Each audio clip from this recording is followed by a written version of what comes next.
కూడా ఫొటోస్ పెడుతూ ఉంటారు. నేను చాలాసార్లు సంతోషపడ్డాను. మరి ఈ ప్రాంతంలో చక్కని మందిరము మీరందరూ కలిసి మరి చక్కగా మరి ఏర్పాటు చేసుకున్నారంటే చాలా సంతోషము. ఈ ప్రాంతంలో ఇంత మందిరము ఉన్నదంటే ఎవరు కూడా నమ్మరు. పెద్ద పెద్ద మందిరాలు అక్కడ చింతపురం మెయిన్ రోడ్ మీద ఉన్నాయి, కానీ ఈ యొక్క గల్లీలో మరి ఎంత పెద్ద మందిరం ఉన్నదని ఎవరికి కూడా తెలియదు. మరి చాలా సంతోషము. మరి చక్కని పరిచయం చేస్తున్నారు. మీ అయ్యగారు కూడా మీరు సహకరిస్తున్నారు.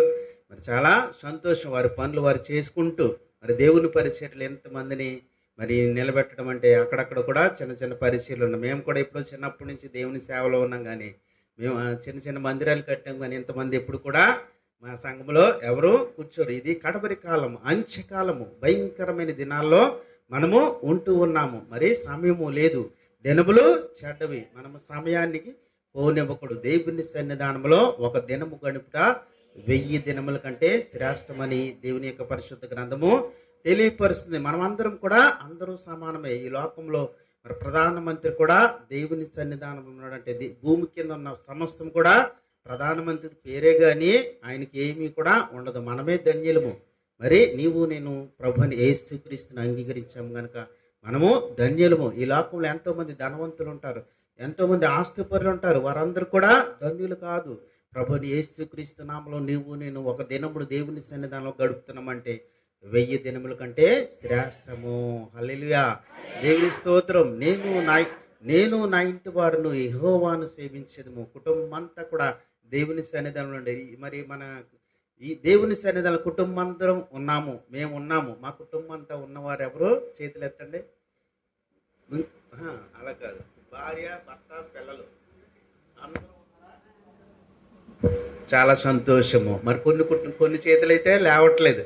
మా భర్త లేడండి మా మధ్యలో, మా పిల్లలు రాలేదండి అని అనుకుంటూ ఉంటారు. కానీ ఈ కడవరి కాలంలో నేను నా ఇంటి వారును యెహోవాను సేవించదమని నిశ్చయం కలిగి ఉండాలి. ఈ రాత్రి మళ్ళీ సంవత్సరంలో నా కుటుంబంతో నేను రావాలని ఆశపడుతున్నానండి. నా భార్యతో నా పిల్లలతో కుటుంబం అంతా కూడా దేవుని సన్నిధానం ఎదగాలి.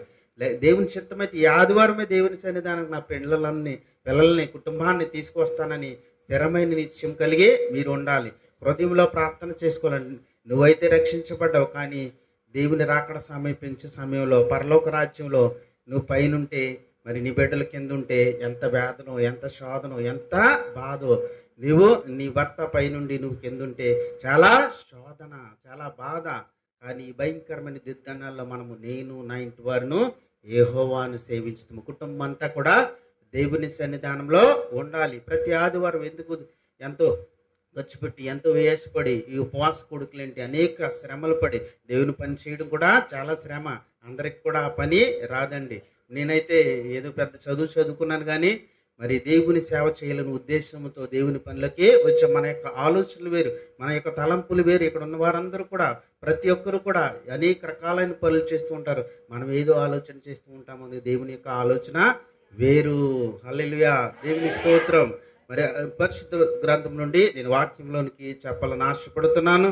మరి ఈ యొక్క అపాయకరమైన సమయంలో మనం ఉంటూ ఉన్నాము, భయంకరమైన దినాల్లో మనం ఉంటున్నాము. మరి పరిశుద్ధ గ్రంథం నుండి చూసుకున్నట్లయితే మత్తయి సువార్త 24వ అధ్యాయము 37వ వచనం నుండి 2 వచనాలు చదువుకుందాం. మత్తయి సువార్త 24వ అధ్యాయము 37 నుండి 44 వచనాల వరకు. నోవాహు దినములు ఇలాగు ఉండును, మనిషి కుమారుడిని రాకడయును అలాగే ఉండును. జల ప్రళయమునకు ముందటి దినములలో నోవాహు ఓడలోనికి వెళ్ళిన దినము వరకు వారు తినుచు త్రాగుచు పెండ్లి చేసుకొనుచు పెండ్లికిచ్చుచుండిరి. జల ప్రళయము వచ్చి అందరినీ కొట్టిపోని పోవు వరకు ఎరుగకపోయిరి. అలాగునే మనిషి కుమారుని రాకడ ఉండును. ఆ కాలమున 2 పొలములో ఉందురు, ఒకడు తీసుకొని పోబడును, ఒకడు విడిచిపెట్టబడును. 2 స్త్రీలు తిరగలి విసురుచుందురు, ఒకటి తీసుకొని పోబడును, ఒక్కటి విడిచిపెట్టబడును. కావున ఏ దినమున ప్రభు వచ్చునో మీకు తెలియదు గనుక మెలకుగా ఉండుడి. హల్లెలూయా. దేవుని స్తోత్రం. సరిపోద్ది, ఇంకా కింద ఉన్నాయి కానీ సరిపోద్దమ్మా. కళ్ళు మూసుకుందాం, ప్రార్థన చేసుకుందాం. స్తోత్రము స్తోత్రము మహాపరిశుద్ధ పరమ తండ్రి, నీ ఘనమైన శ్రేష్టమైన పాదములకు వందనాలు, స్తుతులు, స్తోత్రములు చెల్లించుకుంటున్నాము తండ్రి. ఈ రాత్రి కాల సమయంలో ఈ యొక్క ఉపాస కూడుకులో జీవము గల దేవుని సంఘమునందు ఈ రాత్రి వాక్యం అందించబోతుండగా వినగల చెవులను, గ్రహించగల మనస్సును ప్రతి కుటుంబానికి దయచేయమని అడుగుతున్నాం తండ్రి. శబ్దయంత్రం ద్వారా ఎవరైతే వినుచున్నారో వారి మనస్సులు మార్చండి, వారి హృదయాలను మార్చమని అడుగుతున్నాము తండ్రి. చెప్పబో వాక్యమును దీవించమని అడుగుతున్నాము తండ్రి. దినములు చెడ్డవు ప్రభా. యేసయ్యా, రాబో దినాల్లో భయంకరమైన దినాలు ప్రభా.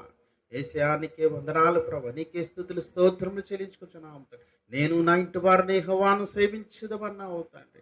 గొప్ప మేలులు దయచేయండి తండ్రి. ఇక్కడ ఉన్న కుటుంబాలన్నిటి కూడా దీవించమని అడుగుతున్నాము తండ్రి. గొప్ప కాపుదలు ఉంచమని అడుగుతున్నాము తండ్రి. ప్రతి ఒక్కరికి కూడా వినగలిగే మనస్సును, గ్రహించగలిగే మనస్సును వారికి దయచేయమని అడుగుతున్నాము తండ్రి. ఇప్పుడు వాక్యం వివరించబోతుండగా మీరు తోడేండి నడిపించమని యేసుక్రీస్తు నామములో అడిగి వేడుకొని ప్రార్థిస్తున్నాము తండ్రి. ఆమేన్, ఆమేన్. హల్లెలూయా. దేవుని నామానికి మహిమ కలుగును గాక. ఇక్కడ చదవబడి వాక్యంలో మరి మత్తయి సువార్త 37వ అధ్యాయంలో నా దినాలు ఎలాగూ ఉండునో మనిషి కుమారుడు రాకయుడు అలాగే ఉండును. ఇదిగో నేను త్వరగా వచ్చుచున్నాను. మరి ప్రభు అయిన యేసుక్రీస్తు మళ్ళీ తిరిగి రాబోతున్నాడు. హల్లెలూయా. మరి మనమందరం కూడా ఎంతవరకు సిద్ధపడి ఉన్నాము? నేను నా ఇంటి వారు యెహోవాను సేవించేదేమో.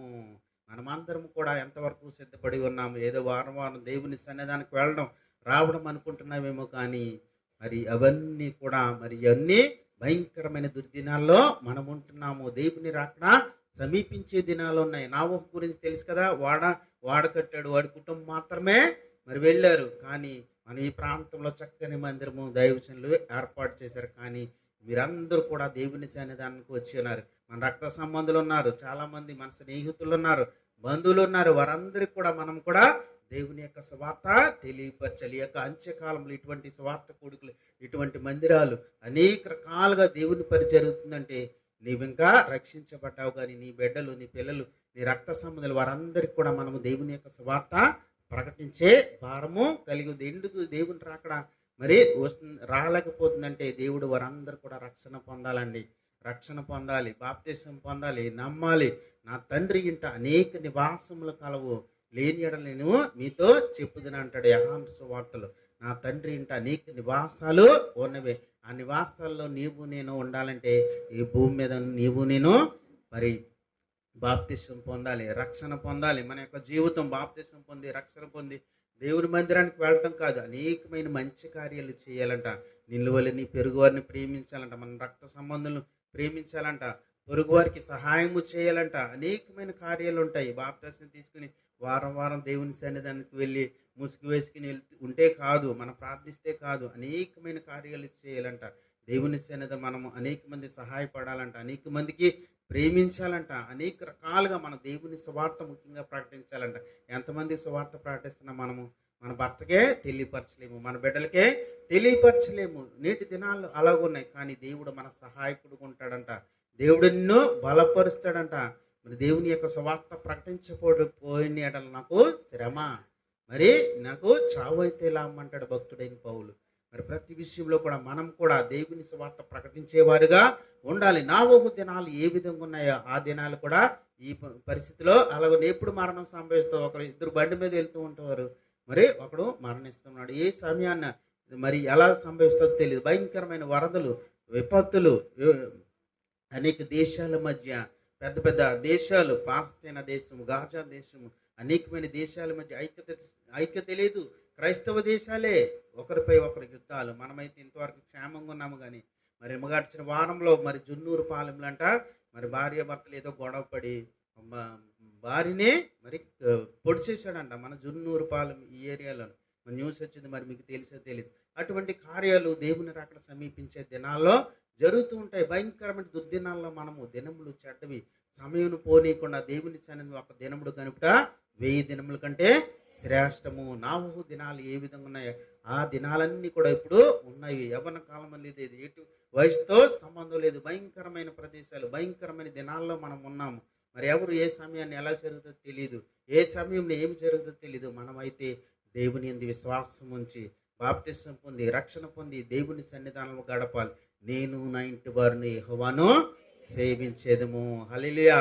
మరి ఇప్పుడైతే మీరు ఒకరిద్దరుగా ఉన్నారేమో, కుటుంబం అంతా కలిసి ఐక్యత కలిసి ప్రతి ఆదివారం వచ్చిందంటే దేవుని సన్నిధిలో ఎక్కిపించడం చాలా ప్రాముఖ్యమైనది. ఒక వివాహానికి వెళ్ళాలంటే కుటుంబం అంతా కలిసి వివాహానికి వెళ్ళిపోతూ ఉంటారు. ఏదైనా ఒక కార్యక్రమానికి ఒక ఈ పేరుపాలెం బీచ్కి వెళ్ళాలి, కుటుంబం అంతా కూడా వెళ్తారు. కానీ దేవుని సన్నిధానానికి మాత్రం కుటుంబంతో రాలేరు. కానీ ఈ కడవరి కాలంలో అంచె దినాల్లో ఉన్నాము కనుక, నావోహు దినాల్లో ఉన్నాము కనుక మనమందరము కూడా దేవుని సన్నిధిలో కుటుంబంతో కలిసి ఉండాలని నేను ప్రభుపేట ఈ రాత్రి మీతో తెలియపరుస్తున్నాను. నాహోహు దినాలు ఎలాగ ఉండునో మనుష్య కుమారుడు రాకడియు అలాగే ఉండును. జల ప్రళయములకు ముందటి దినంలో నావోహు వాడలోనికి వెళ్ళిన దినము వరకు వారు తినుచు త్రాగుచు పెండ్లి చేసుకునుచు పెండ్లికిచ్చుచుండుచు జలప్రళయం వచ్చి అందరినీ కొట్టుపో వరకు ఎరగకపోయి. హల్లెలూయా. దేవుని స్తోత్రం. ఇప్పుడు కూడా మరి పెళ్ళిళ్ళు ఎన్ని జరిగిపోతున్నాయో తెలుసండి. రోజులో కొన్ని లక్షల పెళ్ళిళ్ళు జరిగిపోతున్నాయంట. ముహూర్తాలు వచ్చిన సమయాలు ఏ సమయంలో ఒక ఆదివారం కూడా పెళ్ళిళ్ళు పెట్టేస్తున్నారు. మరి ఇవన్నీ కూడా నావోహు దినాలు ఏ విధంగా ఉన్నాయో, పెళ్ళిళ్ళు జరుగుతున్నాయి, పుట్టినరోజులు జరుగుతున్నాయి, మరి ఎన్నో రకరకాలుగా మరి గృహాలు కట్టుకుంటున్నారు, అనేక రకాలుగా జరుగుతుంది. కానీ దేవుని రాకడ ప్రళయము వస్తుందని తెలుసు, కానీ మనకు మరణము ఉన్నదని తెలుసు, కానీ మన యొక్క ధనమంతా కూడా కూడబెడుతున్నాము. దేవుని పనికి వినియోగించుకుంటా, దేవుని పనికి సహకరించుకుంటా మనము. దేవుడు కొంతమందిని ఎన్నుకుంటాడని దేవుని పనికి నువ్వు సహకరించు, దేవుని పనిలో పాలుభాగస్తులుగా ఉండు. మరి ఆనాటి అపోస్తులు స్థిరాస్తులు అమ్మి దేవుని పరిచయకు సహాయపడ్డారంట. ఇక్కడ ఉన్న మీరందరూ కూడా మరి చాలా సహకరిస్తారన్నారని నేను నమ్ముచున్నాను. దేవుని పనికి సహకరించేవారుగా ఉండాలి. ఎవరైనా ఆపదలు ఉంటే, సంఘములో ఎవరికైనా ఆపద ఉందంటే ఆ ఆపద సమయంలో మనం కూడా సహాయకులుగా ఉండాలి. ఇవి నావోహు దినాలు, భయంకరమైన దుర్దినాల్లో మనము ఉంటూ ఉన్నాము. భయంకరమైన పరిస్థితిలో మనము ఉంటూ ఉన్నాము. ప్రతి పరిస్థితిలో కూడా మన సమయము మరి రేపటి దినము మనది కాదంట. దేవుడు ఒక నిమిషం ఆయుష్ ఇస్తున్నాడంటే నీవు నేను చాలా ధన్యులము. హల్లెలూయా. ఈ దినాన్న చూడని వారు ఎంతోమంది మరణించి ఉన్నారు. మన బంధువులు ఏంటి, స్నేహితులు ఏంటి, తోటివారింటి అనేక మంది మరణించి రక్షణ లేకుండా మరణించారు, బాప్తిస్మం లేకుండా మరణించి ఉన్నారు. కానీ నీవు నేనైతే ఎంతో ధన్యులము. మరి ప్రతి విషయంలో కూడా మనిషి కుమారుడు నావోహు దినాలు ఏ విధంగా ఉన్నాయి, ఆ దినాలు ఇప్పుడు పెళ్లి చేసుకుంటున్నారు. ఇవన్నీ కూడా మామూలుగానే అవన్నీ జరుగుతున్నాయి. కానీ పరలోక రాజ్యం అనేది ఒకటి ఉన్నది. నీవు నేను ఒక దినాన ఒక రాజ్యంలో కలుసుకోవాలి. ఈనాటి దినం ఏదో ఆదివారం సన్నిధికి వస్తున్నాము, స్వస్థపరచిపడిపోయాము, నా కుమార్తెకు వివాహం అయిపోయింది, నేను బిల్డింగ్ కట్టేసుకున్నాను, నేను వాహనం కట్టేసుకున్నాను అంటే అవన్నీ కూడా చల్లవు. పరలోక రాజ్యంలో నువ్వెంత విశ్వాసంతో ఉన్నావో, ఎంత నమ్మకంగా ఉన్నావో, ఎంత విలువైన వాడిగా ఉన్నావో భూమి మీద. మనం ఏదైనా విదేశం వెళ్ళాలంటే ఒక పాస్పోర్ట్ కావాలి, వీసా కావాలి, ఇంకా అనేకమైన టెస్టులు కావాలి.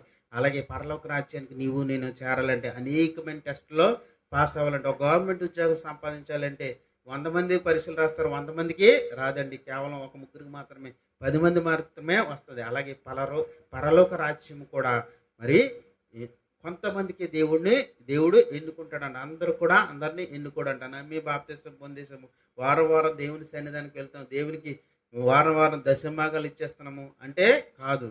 మన విశ్వాసం ఏ విధంగా ఉంది, సువార్త ప్రకటించావా, నువ్వు దేవుని సన్నిధిలో గడిపోవా, ఇవన్నీ కూడా లెక్కలు ఉంటాయంట. మనం ఎవరికైనా సువార్త ప్రకటించామా, దేవుని సన్నిధి కుటుంబం అంతా కూడా దేవుని సన్నిధానంలో ఉన్నదా లేదా, అవన్నీ కూడా 1000 కోట్ల దేవతలు ఉంటాయంట. కోట్ల దేవతలన్నీ కూడా లెక్క రాస్తూ ఉంటాయంట.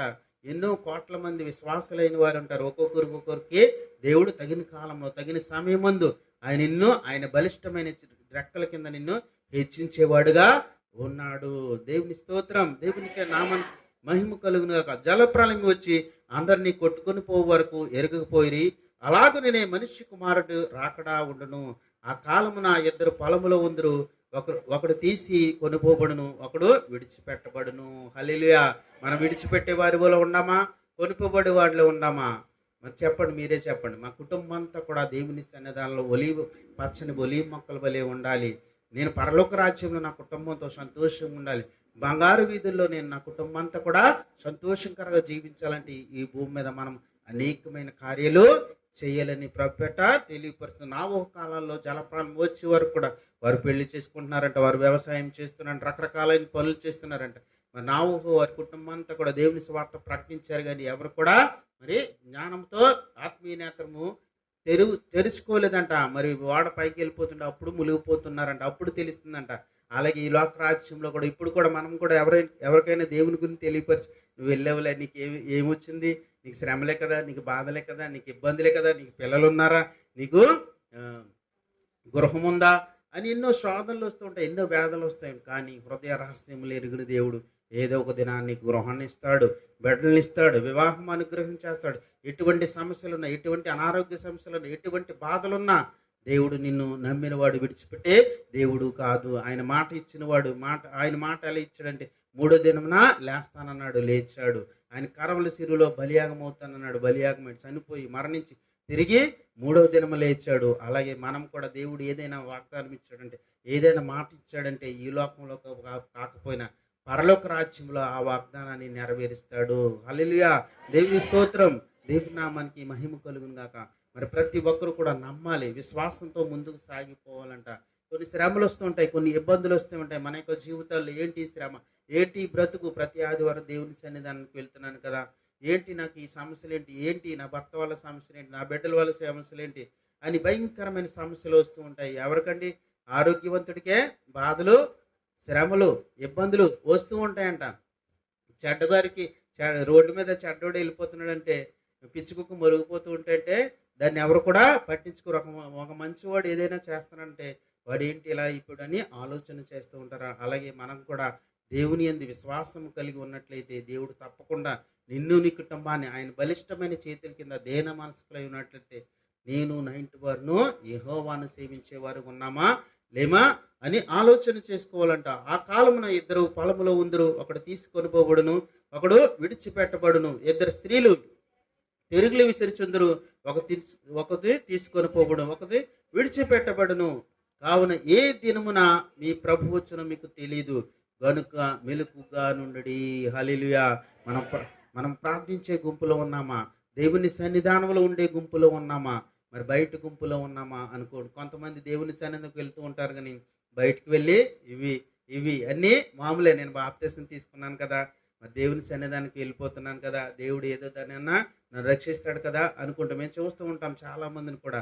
మరి కొంతమంది సాక్ష్యాలు చెప్పేస్తూ ఉంటారు, కొంతమంది తెల్లబట్టలు వేసేసుకుని తిరుగుతూ ఉంటారు, కానీ ఇవన్నీ కూడా మారరు. బాప్తిసం కూడా తీసుకుంటారు, దేవుని సన్నిధానికి ఆరాధనకు వస్తూ ఉంటారు, మరి అనేక రకాలుగా దశమాగాలు కూడా ఇస్తూ ఉంటారు.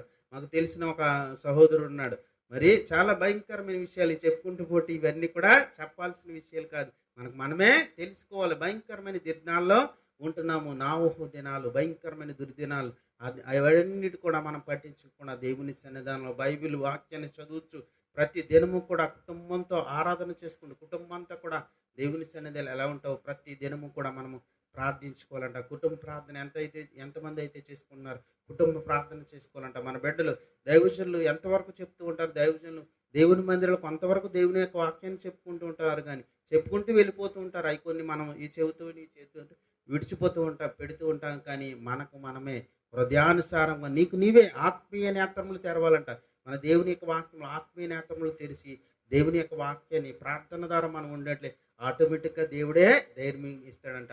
మరి యవ్వన కాలంలో పరిశుద్ధ గ్రంథంలో వ్రాయబడి ఉంటాయి, యవ్వనస్తులు దేవుని చేత తన నడతను శుద్ధిపరచుకుందరు దేవుని యొక్క వాక్యము చేతనే. హల్లెలూయా, దేవుని నామానికి మహిమ కలుగును గాక. యవ్వన కాలంలో దేవుని యొక్క వాక్యం ఏంటి, ఏ స్థితిలో అయినా ఏ పరిస్థితిలో అయినా. చాలామంది యవ్వన కాలంలో ఉన్నప్పుడు దేవుని తెలుసుకునేవారు కాదు, కానీ ఇప్పుడైతే దేవుని తెలుసుకున్నాం కనుక యవ్వన కాలంలో ఉన్న బిడ్డలందరూ కూడా ఆ టైంలో దేవుని తెలుసుకుని దేవుని యొక్క వాక్యం మన హృదయంలో ఉంది. ఎప్పుడు కూడా తప్పు చేయము, బాధపడము, వేదన పడము, జీవితాంతము కూడా మన హృదయంలో దేవుని యొక్క వాక్యం ఉంటే ఎప్పుడు కూడా.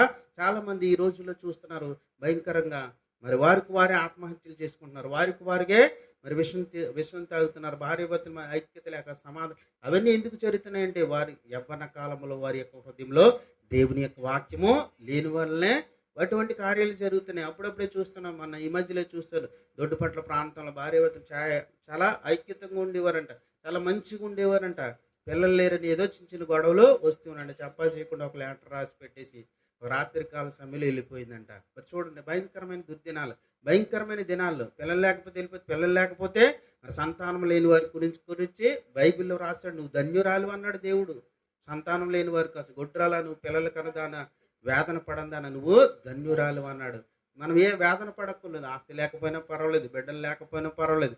మనం దేవుని యందు ఆసక్తి కలిగి, భక్తి కలిగి జీవితంలో మన జీవితాన్ని ఆత్మీయ నిరాత్రాలు వెలిగించేది ఈ పరిశుద్ధ గ్రంథం మాత్రం. మనం దేవుని యొక్క గ్రంథాన్ని చదువుతుంటాం, మనల్ని కూడా చదువుతుందంట బైబిల్కి పాదముల కాలం అంట, నేత్రముల కాలం అంట.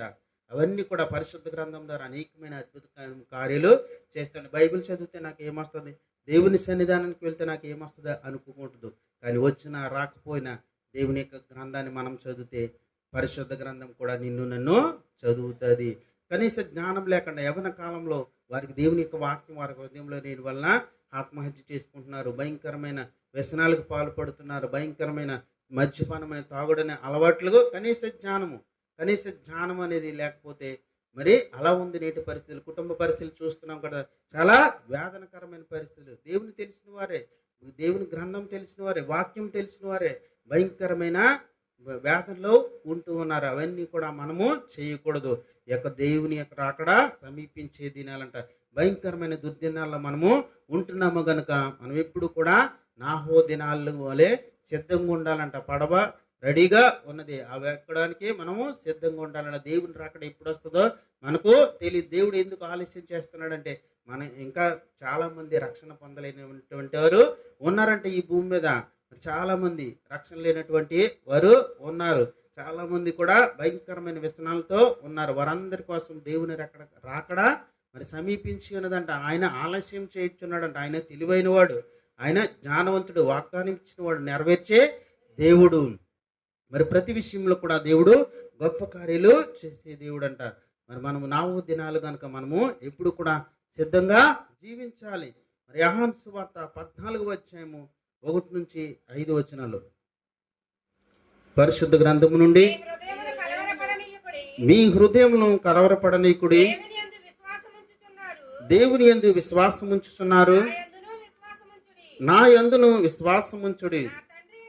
నా తండ్రి ఇంట అనేక నివాసములు కలవు, లేని ఎడల నీతో చెప్పెదను.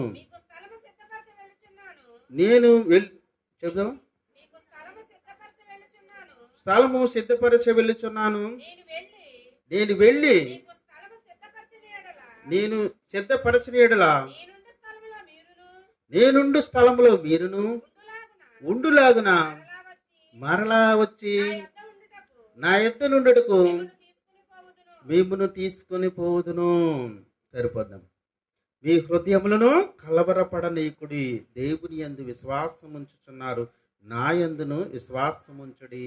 హల్లెలూయా, దేవుని స్తోత్రం. ఈ యొక్క అంత్యకాలంలో భయంకరమైన దినాల్లో ఉన్నాము కనుక మన ప్రభువైన యేసుక్రీస్తును మన హృదయాలను బాధపడిపోతూ ఉంటాం. ఏం జరుగుతుంది, రేపటి దినం ఏం జరిగిపోతుందో, మరి ఏం బాధ అవుతుందో, మా పిల్లలు ఏ విధంగా జీవిస్తారో, నేను ఎలా ఉండాలో అని వేదన పడిపోతూ ఉంటాను. ప్రభువైన యేసుక్రీస్తునందు దేవుని యొక్క వాక్యము తెలుసుకున్న వారు, అటువంటి వారెవరు కూడా కలవరపడంట. మీ హృదయమును కలవరపడనీకుడి, దేవుని యందు విశ్వాసం ఉంచుచున్నారు, నా యందును విశ్వాసం ఉంచుడి. కేవలం విశ్వాసం ఉంచాలంటే మనము, అది జరుగుతుంది.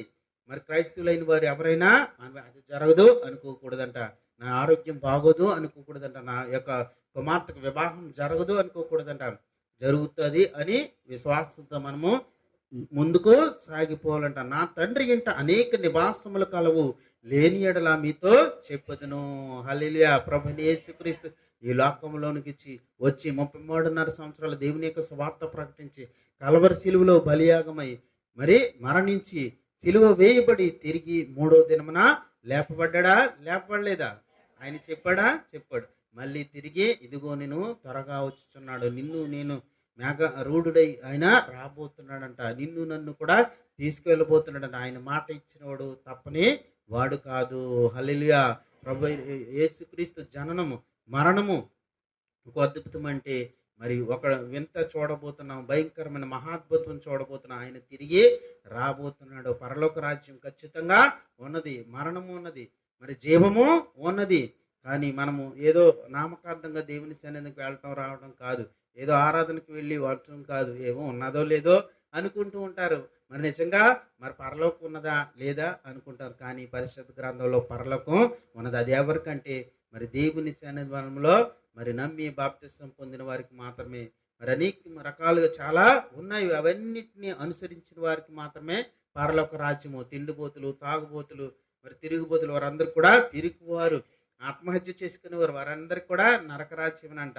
మరి మీరే ఎవరైనా ఉంటే మరి ఎవరు కూడా వండుకొని ధైర్యంగా ఉండండి, మరి మంచిగా వారిగా జీవించాలి. ఈ యొక్క ఉపవాస కొడుకులు ఎందుకంటే మనం మంచివారిగా జీవించాలంటే ఈ యొక్క ఉపవాస కొడుకుల్ని కలుపు తీత కొడుకులు అంటూ ఉంటారంట.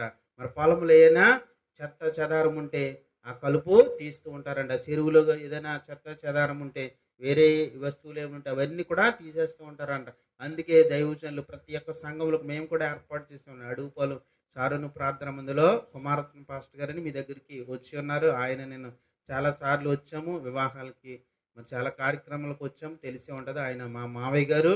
మరి ఈ నెల 26, 27, 28 తారీఖులో ఉపవాస కొడుకులు ఏర్పాటు చేస్తాము. అలాగే సంవత్సరం కూడా దైవజనులు ఉపవాస కొడుకులు ఏర్పాటు చేస్తుంటారు ప్రతి సంఘంలో. ఎందుకంటే కలుపు తీత కొడుకులంట, దిద్దుపాటు కొడుకులంట. మనము కుటుంబంతో దేవుని సన్నిధానంలో నేను నా ఇంటి వారిని యెహోవాను సేవించదమని అని దిద్దుపాటు కూడుకులంట, కలుపు తీత కూడుకులంట. మనలో ఏమైనా అవిశ్వాసంతో ఉన్నామేమో, ఎందుకు విశ్వాసం లేకుండా ఉన్నామేమో, ఎందుకు దేవుని సన్నిధిని రాలేకపోతున్నాము, నేను నా కుటుంబం అంతా దేవుని సన్నిధి ఎందుకు ఉండలేకపోతున్నాము, ఎందుకు జీవించలేకపోతున్నాము, నాలో అవిశ్వాసం ఏంటి, విశ్వాసం లేకుండా ఉన్నానేంటి అనుకుంటున్నావేమో. కానీ ఈ యొక్క ఉపవాస కొడుకుల ద్వారా దైవజనులు అనేకమైన మర్మాలు తెలియపరుస్తారు.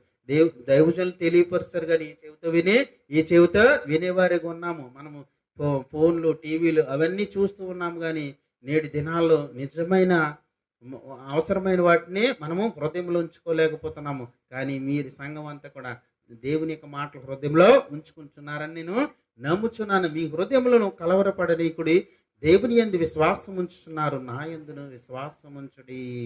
హల్లెలూయా. ప్రభువైనందు యేసుక్రీస్తునందు మీరందరూ కూడా విశ్వాసం ఉంచాలంట. ఆ విశ్వాసం ఎప్పటి వరకు అంటే చివరి వరకు అంట. నేను మరణిస్తే గనక పరలోక రాజ్యానికి చేరతాను.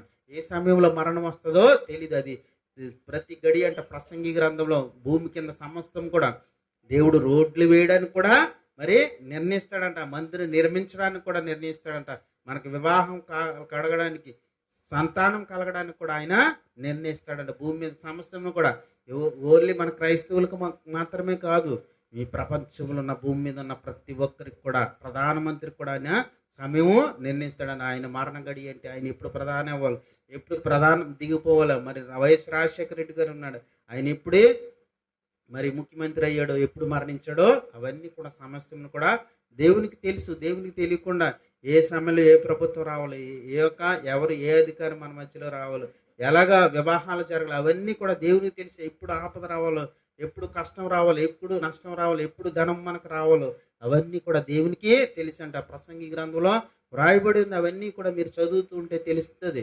అవన్నీ కూడా పరిశుద్ధ గ్రంథాన్ని మనము ధ్యానించేవారిగా ఉండాలి. వాక్యం మన హృదయంలో ఉంచేవారిగా ఉన్నట్లయితే దేవుడు గొప్ప శక్తివంతుడంట. విశ్వాసంతో మనము ముందుకు సాగిపోవాలంట. నావు దినాలు ఏ విధంగా ఉన్నాయో మన యొక్క దినాలు కూడా ఆ విధంగానే ఉన్నవని మనము అలంచుకోవాలంట. ఇక్కడ చూసుకున్నట్టు 3వ వచనం, నేను వెళ్ళి మీకు స్థలము సిద్ధపరిచిన ఎడల నేనుండు స్థలంలో మీరును ఉండులాగున మరలా వచ్చి నా యొద్ద నుండి మిమ్మల్ని తీసుకుని పోవుదును. హల్లెలూయా. మరి దేవుడు మాట ఇచ్చాడు కదా, తీసుకెళ్ళిపోతాడు కదా. మనం మరణించామంటే ఆయన సన్నిధానంలో ఉన్నట్లే. మనం ఏ సమయంలో సరే మరణించిన ధైర్యంగా ఉండాలంటే. ఏదైనా మరణం వచ్చిందంటే, ఏదైనా ఆపద వచ్చిందంటే, ఏదైనా అనారోగ్యం వచ్చింది, బాబోయ్ చాలా మంది మధ్యలో చూస్తారు, ఏదైనా చిన్న ఆపద, చిన్న అనారోగ్యం వచ్చిందంటే ముందే బాబోయ్ నా మరణం అయిపోద్దేమో అనుకుంటారు. ఈ మధ్యలో ఒక తెలిసిన ఆయన మరణము హాస్పిటల్కి వెళ్ళారంట. కానీ ఆ ఆపరేషన్ పడుతుందని చెప్పారంట. ఆ ఆపరేషన్ పడుతుందని చెప్తేనే భయపడి ప్రాణాలు విడిచారని ఒక డాక్టర్ గారు తెలియపరిచారు. భయము ఈ లోకంలో ఉన్న మనం క్రైస్తవులుగా మనం భయపడకూడదంట. విశ్వాసంతో ముందు చనిపోయినా సరే, ఈ లోకంలో చనిపోతామా, అక్కడ మళ్ళీ తిరిగి ఒక బర్త్డే జరుగుతుంది.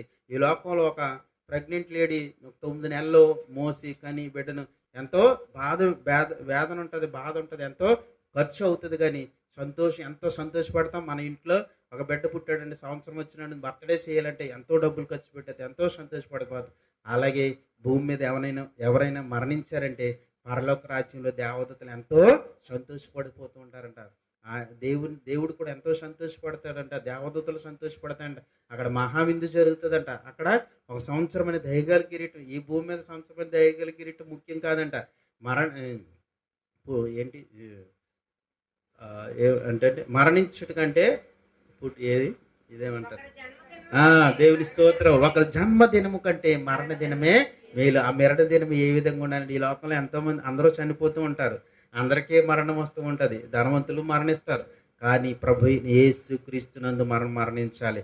నమ్మి బాప్తిసం పొంది విశ్వాసం పొంది రక్షణ పొంది ఆయన నామంలో మనము మరణించినట్లయితే తిరిగి నిత్య జీవము కలిగి ఉంటాము. అదే మనం విశ్వాసం కలిగి జీవించాలంట. దేవుడు మన కొరకు బంగారు వీధులు, బంగారు గృహాలు అవన్నీ కూడా ఈ లోకంలో చక్కని గృహాలు కట్టుకోవాలనుకుంటాము, చక్కని బంగారం ధరించాలనుకుంటాం. కానీ ఈ లోకంలో బంగారం కోసం కానీ గృహాల కోసం కానీ మనకు ఆరోగ్యముల కోసం కానీ దేవుడు నిన్ను నన్ను సృష్టించలేదంట. ఒక కుంటి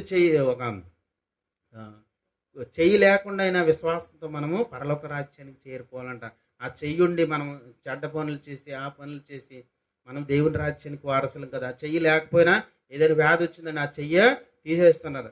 కానీ ఆ చెయ్యుండి కూడా మనం వ్యర్థమైన పనులు ఈ లోకంలో చేసామంటే దేవుని రాజ్యానికి వారసులం కాదు.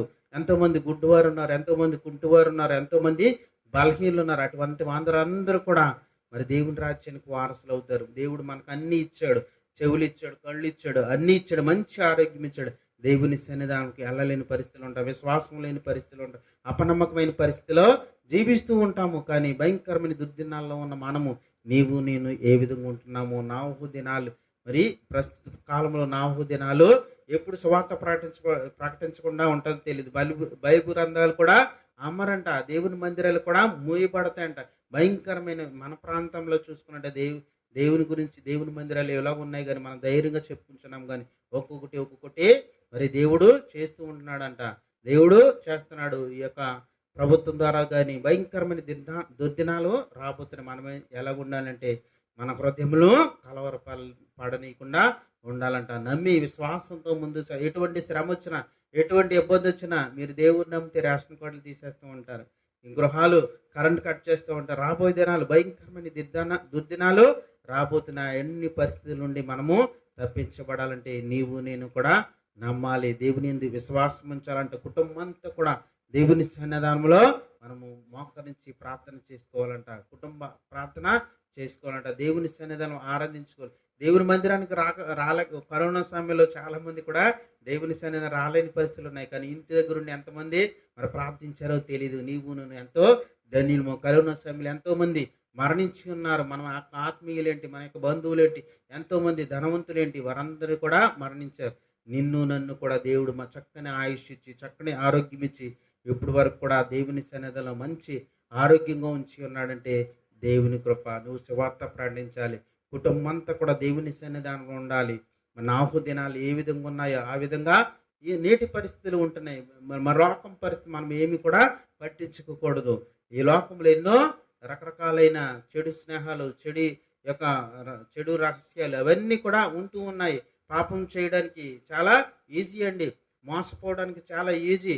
మరి మనం సెల్ ఫోన్ ద్వారా ఎన్నో మోసాలు జరుగుతున్నాయి, మనం ఎన్నో తప్పుదాలు చేయడం చాలా ఈజీ అనమాట. ఇంతకుముందు అయితే మరి తెలివితేటలు లేని పరిస్థితిలో ఒక సెల్ ఫోన్ నుండి కాదు, మొబైల్ డబ్బులు కూడా కావాలంటే ఇప్పుడు 1 లక్ష రూపాయలు కావాలంటే ఏదో విధంగా మనం సమకూర్చేసుకోవచ్చు. ఏదో విధంగా అప్పుల ద్వారా, బ్యాంకుల ద్వారా ఏదో విధంగా లోన్లు, ఆ అప్పులు ఎలాగ తీరుస్తాం మనం ఆలోచన చేసుకోవాలంట. చాలా భయంకరమైన దినాల్లో ఉన్నాం. మనం ఆత్మీయ నేత్రములు తెరబడ్డాలంట. పరిశుద్ధ గ్రంథము దేవుని నమ్మిన మనమందరము కూడా మరి ఆత్మీయ జ్ఞానంతో ఉండాలి. ప్రభుని యేసుక్రీస్తును దేవుని సన్నిధానానికి వస్తున్న మనం మరి ఈ లోకంలో ఉన్న వారి వల్ల ఏమీ జరగదు. వారు ఏమైనా చేసేస్తామంటారు. వారి డబ్బును బట్టి, ధనాన్ని బట్టి, గర్వం బట్టి వారికి అనేక రకాలు చేస్తూ ఉంటారు. కానీ మనం వారి వలె మనము ఆలోచన చేయకూడదన్న. మనము తనను తాను తగ్గించుకుని వాడు హెచ్చింపబడనంట. తనను తాను హెచ్చించుకునేవాడు తగ్గించబడును. అలాగే యేసుక్రీస్తు నామములో ప్రతి ఒక్కరు కూడా ఎవరైతే తగ్గించబడతారో, ఎవరైతే దేవుని సన్నిధిలో విశ్వాసంతో ముందుకు కొనసాగుతారో, ఈ కడవరి దినాల్లో, అంత్యకాల దినాల్లో దినములు చెడ్డవి, దేవుని రాకడ సమీపించి దినాలు ఉన్నవి. ఇంకా చాలా మాటలు ఉన్నాయి కానీ సమయం లేదు. భయంకరమైన దుర్దినాల్లో మనం ఉంటూ ఉన్నాము. కానీ దినములు చెడ్డవు గనుక, దేవుని రాకడ సమీపించే దినాలు గనుక, నేను నా ఇంటి వారును యెహోవాను సేవించెదము. మరి యేసుక్రీస్తు రాబోయే దినాల్లో, ఈ భయంకరమైన దుర్దినాల్లో, దేవుని రాకడ సమీపించే దినాలు ఉన్నాయంట. ఎవరు మరణిస్తారో, ఎవరు జీవిస్తారో ఎవరికి కూడా తెలీదు. చిన్న చిన్న బిడ్డలు మరణిస్తున్నారంట. ఏమీ లేకపోయినా, ఏ యొక్క జ్వరం లేకపోయినా, ఏమీ లేకపోయినా మరి ఒక నిమిషం మాత్రంలోనే మరణిస్తున్నారంట ఎవరైనా. భయంకరమైన దుర్దినాల్లో మనము నాలుగు దినాలు ఏ విధంగా ఉన్నాయో, ఈ దినాలు కూడా భయంకరమైన దినాల్లో ఉన్నాము గనుక, దేవుడు నిన్ను నన్ను కూడా అనేక నివాసముల్లో, బంగారు వీధుల్లో, బంగారు నివాసాల్లో ఉంచాలంటే నీవు నేను కూడా రక్షణ పొందాలి. బాప్టిజం తీసుకోవాలి. ఎవరైతే రక్షణ లేకున్నారో, మరి ఏదో వివాహానికి బాప్టిజం తీసుకుంటాంలో, ఏదో నేను తాగుడు మొత్తం అన్నీ, నాది ఉన్న డబ్బు అంతా కూడా, నాకున్న ఆరోగ్యం అంతా పోయిన తర్వాత నేను బాప్టిజం తీసుకుంటానులే, దేవుని సన్నిధానికి వెళ్తానులే అనుకుంటూ ఉంటారు. కానీ అటువంటి నిర్ణయాలు తీసుకోకూడదంట. నువ్వు ఎప్పుడైతే దేవుని అంగీకరించావో, ఎప్పుడైనా దేవుని సన్నిధానానికి వెళ్తున్నావో, అప్పుడే నమ్మి బాప్తిసం పొంది, రక్షణ పొంది, దేవుని సన్నిధానం క్రమంగా వస్తూ ఉంటే నీలో ఉన్న అలవాట్లన్నీ కూడా తొలగిపోతాయంట. మనమే ధైర్యం తెచ్చుకోవాలంట. ఆత్మీయ నేత్రాలు తెరవబడతాయంట దేవుని సన్నిధానంలో. ఎంతోమంది, అనేక మంది అబద్ధికులు, అనేక మంది లంచగొండులు, వారందరినీ కూడా మార్చిన దేవదేవుడు నిన్ను నన్ను మార్చాడంటే, మన యొక్క కుటుంబ సభ్యుల్లో నుండి, కుటుంబంలో నుంచి ప్రతి ఒక్కరిని కూడా మార్చాలంట. మనమే ధైర్యం తెచ్చుకోవాలంట. ఏదైనా ఆపద వస్తుందంటే, ఆ ఆపద నుండి నన్ను తప్పించుదేవా, ఆ అనారోగ్య పరిస్థితి నుండి నన్ను కాపాడుదేవా అని మనమే ధైర్యం తెచ్చుకోవాలంట. ఎప్పుడైతే నీకు ఆపరేషన్ చేస్తారని భయపడిపోయావో, అప్పుడే నీ ప్రాణం పోతుంది. కానీ అలాగా అనుకోకూడదంట. ఏం కాదు, ఏమీ పర్వాలేదు, నేను హాస్పిటల్కి వెళ్ళినా పర్వాలేదు, నాకు వివాహం కాకపోయినా పర్వాలేదు, నాకు డబ్బు ఉన్నా పర్వాలేదు, నేను లేకపోయినా పర్వాలేదు, కానీ నేను ధైర్యం కలిగి దేవుని యొక్క వాక్యంతో, దేవుని యొక్క ప్రార్థన యందు పట్టుదలగా కలిగి మనము జీవించినట్లయితే దేవుడు గొప్ప కార్యాలు, గొప్ప విజయాలు మనకు అనుగ్రహిస్తాడంట. మనము ప్రతి విషయంలో కూడా మరి ఈ యొక్క భయంకరమైన దుర్దినాల్లో మనం ఉన్నాము గనుక, దేవుని రాకడ సమీపించే దినాలు ఉన్నవి. చివరిగా నేను ఒక మాట చదివి నేను ముగించాలని ఆశపడుతున్నాను. 1 కొరింథీ 16:22. పరిశుద్ధ గ్రంథం నుండి 1 కొరింథీ 16:20.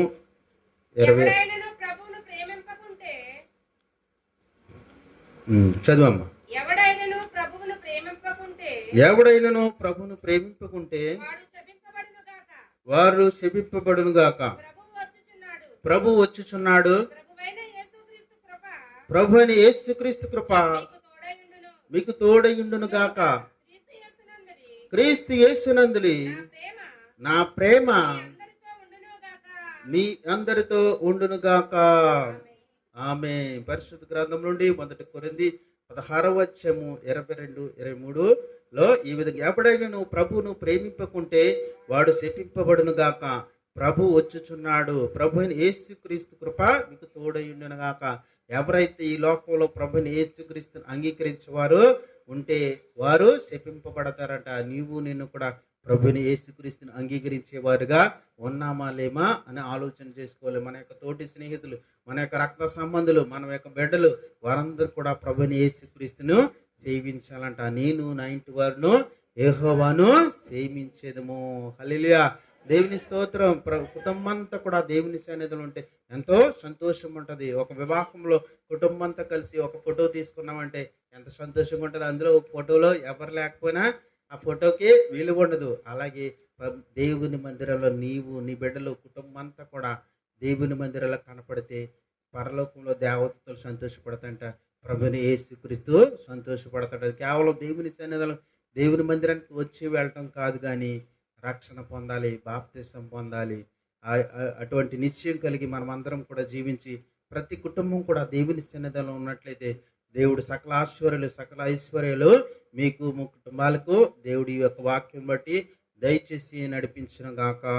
ఆమేన్, ఆమేన్, ఆమేన్. ఇంత చక్కటి అవకాశాన్ని ఇచ్చిన దైవజనులు సోమరాజు గారికి, యేసేపు గారికి, వారి కుటుంబానికి, వారి సంఘానికి మరొకసారి ప్రత్యేకమైన వందనాలు తెలియపరుస్తున్నాను. దేవుని నామానికి మహిమ కలుగును గాక. ఆమేన్, ఆమేన్.